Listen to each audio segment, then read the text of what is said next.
Alright, in this video, I'm gonna expose a style of price volume reading. Basically Wyckoff. This is Wyckoff, but it's going to be more focused on very basic but highly effective price volume reading, meaning you're going to be focusing on volume and thrust. That's what the focus is. And what I'm going to prove is that typically in a uptrend, what happens is eventually you get tape reading indications of effort, but the type of effort I'm talking about is not just the wave-based effort reward. It's the effort that can create a turning point. And how important it is, because what it does is it shows you turning points. All right. So this is not really taught. I don't think it's taught. It's not the same as just basic effort reward, where you see, oh, there's a lot of volume, not a lot of distance. I mean, it's along those lines, but I'm going to explain how it's done. All right. So, and it's going to be based off of the shortening of the thrust. All right. So here's how you read it. All right. Now let's say you have a lot of volume. Oh shit! 1 second. Let's just say you have a lot of volume. All right. And you have a little bit of thrust. A lot of volume, little bit of thrust can mean effort. Okay? So in general, volume, if you have a lot of volume, what should you have? You should have a lot of thrust. So now what are the variations of this? The variation is you have a significant amount of volume, but you have more thrust, or you have less thrust, meaning a significant amount of volume and more thrust could mean ease of movement. And what is the opposite of ease of movement when taking price and volume into account? Opposite is effort. Because in ease of movement, you can have, if you're considering volume, you can have a moderate amount of volume that produces a good amount of thrust. But if you have a lot of volume that produces a little amount of thrust, it could mean effort. And that effort, why is it so important? Well, the market's going to go the other way. If it can't go up, it has to go down. If it can't go down, it has to go up. What is the criteria, and how do you identify that a market cannot go up? It's effort.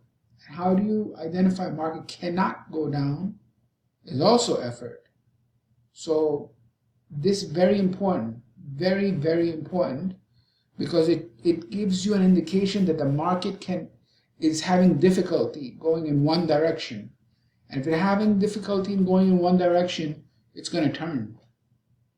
All right, so I'm going to show this. All right.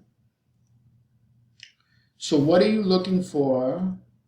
Is you're looking for a trend, and then you're looking for a lot of volume and poor amount of thrust. How do you interpret this? After multiple waves down, you're interpreting this as it's taking a lot of effort to move the market a little bit. And if that's the case, you should be ready for a potential change in trend. Why? Because it's not going down, it's going to go up. It's that straightforward. If it's not going down on heavy volume, it's going to go up. Okay, so we're going to take a look at this here. And sometimes it's not effort, but it's climactic, meaning they overshoot, either overbought, oversold, or climactic volume. That could also change the trend. But in general, this is what you will see. So we're going to analyze this piece. And what do you see? You see here that this volume is the biggest volume there is of the red bars, and it produces not that great amount of thrust. If you look at this comparison here, this much volume produced a lot of thrust. Here you got more red volume than you had in the past, and it's producing much less thrust. What does that mean? That means all of this effort is unable to move the market a lot. So what is that? How do you interpret that? It's difficult going down. Why is it difficult going down? Because it took all this volume and still the market did not give a proportionate amount of thrust, especially when you compare it with the prior wave that I have here. It has much more red volume and much more black thrust. That's a problem. This is climactic and it's effortful. All right, and then what happens? Change in trend. That's what happens. All right. Now we'll analyze this up here. As the market is going high and making highs, what do you notice in terms of volume? In terms of volume, when you compare this to this, the volume increased, but the thrust actually decreased. What is that telling you? If the volume increases and the thrust decreases, it means it took a lot of effort to move the market. The market is having difficulty. If it can't go up, it's going to go down. And that's what happens. From that point, selling occurred. It's the biggest selling wave in at least 12 waves. See? Because why? Because the market cannot go up. It's having difficulty going up. So what's going to happen? Sellers are going to come in. They're going to sell. So what happened? So this is, it's not very obvious, but if you're examining it, you'll see that the volume increased, the thrust decreased.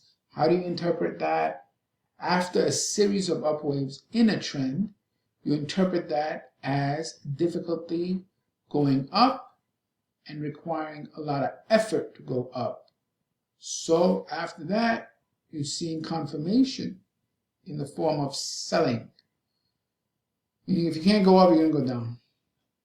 And then finally, it does an upthrust, and you see that it's the thrust is almost nothing because it's upthrusting and then it changes trend. Now we're going to take a look at another example. Here you have market going down, down, down, down, down. So we have volume, thrust, volume, thrust. Volume, a lot of thrust, maybe breakdown or easy movement, we don't know.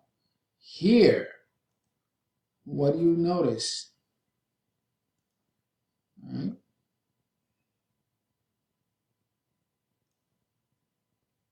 Volume, thrust. that volume producing a lot of thrust. This volume, which is slightly greater, is producing, I think, like 40 or 50% of the thrust. So how is it that more volume is producing half the amount of thrust? What does that mean? It means the market is having difficulty going down. Effort. What happens after that? Buyers come in. When buyers come in, it does what? It helps confirm that it is effort and a possible turn in the market, because if it can't go down, it's going to go up, and it's proven it can't go down because of the heavy selling, which is producing only 50% of the thrust that it produced before. What happens? Boom. All right, now we look at another one. Here, okay, here we go. So you have this volume produces this much thrust. That's a lot of thrust. So already you should be like, what's going on?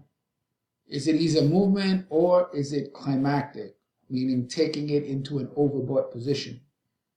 After that, you have, is this more or less? You have more volume that is producing about 80, like 75 or 80% of the thrust. What does that mean? Effort. And this volume, by the way, is the biggest in 49 waves. So it's a lot of volume there. But the point here is the thrust is decreasing as the volume is increasing.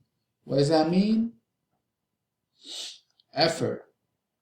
How do you confirm effort? There should be heavy selling right after it. Is there heavy selling? Yes. Heavy selling. This is confirming. Right there. What does that mean? That means they can't go up, so they're going to go down. And then it's just a matter of, break and tapping in, and that's it.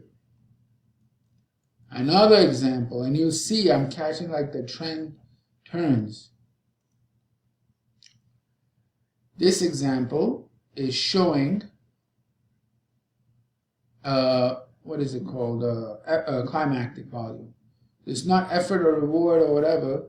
It's just showing you a hell lot of volume and a hell lot of, what is this, thrust right here.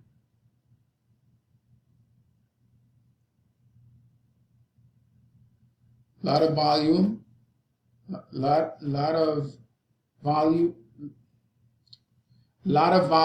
It's slightly less thrust than way back there, but I wouldn't think much of it until I see the heavy buying right afterwards. The heavy buying is helping confirm that this is something. It may not be effort. It may not be effort, but it could be climactic. And it is climactic because of the heavy selling, biggest in 17 waves. And it helps to get confirmed when right after it you get buying. Oh yeah, biggest wave in 30 waves, biggest volume 13, right? And it's being, other indicators are also indicating, all right, there's a lot of volume. Look, 12 is greater than 8, 7, 9, 9, blah, blah, blah, blah. So it's helping confirm that this is a reversal. All right, now, go one more example.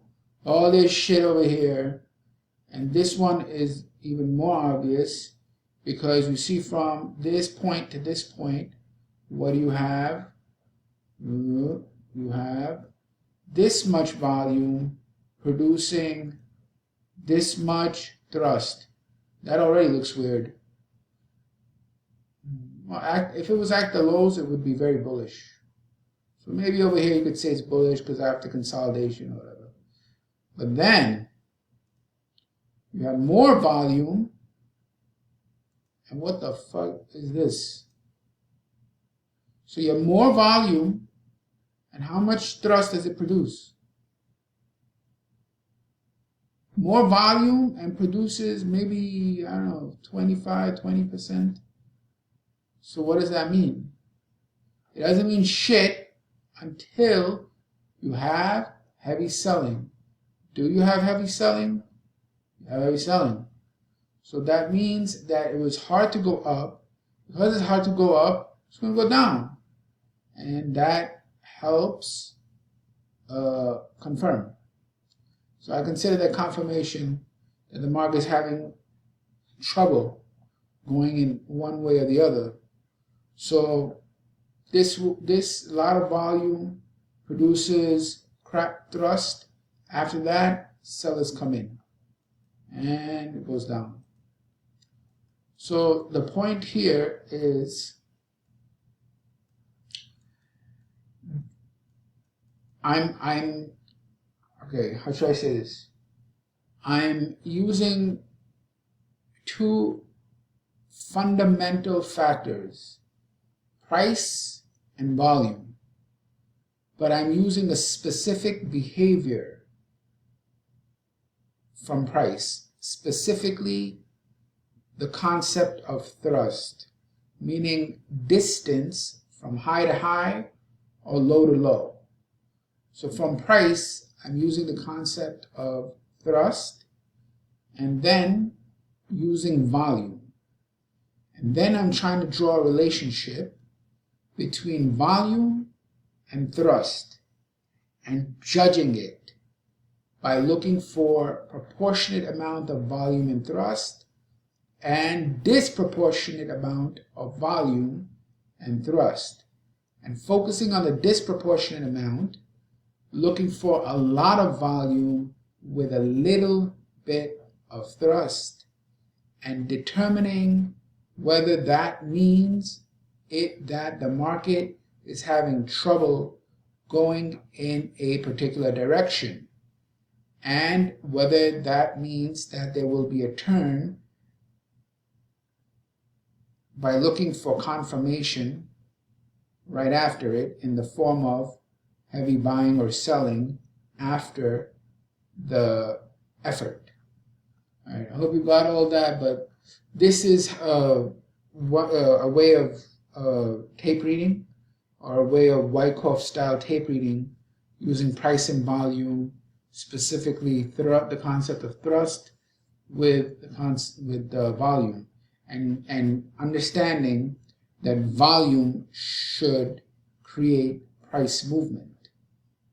Right? Volume should create price movement, and when it doesn't, there's a problem. At least for the trend, there's a problem.